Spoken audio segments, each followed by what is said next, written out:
financial education is economic self-defense. You are literally arming your family with the tools they need to be successful. There is another little piece that you know, but I'm going to put some words on it that may be useful to you. And that is more and more, because you're right, people hate talking about money. So what I do is really try to expand the notion of what wealth means.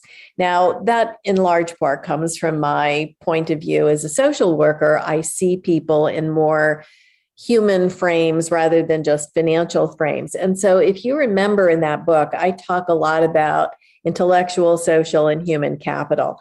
I have I've put that in a small code called FISH, FISH. And I do that because kids have a very easy time remembering fish. And yet I can still teach them that what we're talking about when it comes to what it means to be rich, which is a word kids love, then what we're talking about is not just money or financial. We're talking about intellectual. What do you know? What does your family know? We're talking about social. What are the relationships in your world? And human? What are the more intangible human values and connections and memories? And so when I work with families, I build very gritty, grainy, granular audits and inventories of a family fish profile.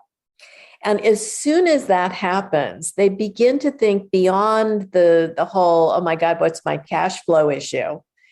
And suddenly it's easier to talk about wealth because wealth has a richer meaning. It's not just about the money. It's about us as a human family. And I give that to you because I have found that families do extremely well. It's not an easy shift to make because it's hard to say, no, we're going to talk about a bigger idea here. But once they get it, and kids get it first usually, then it becomes part of family culture. And it's so built in that you hardly have to teach any longer. The kids drive it.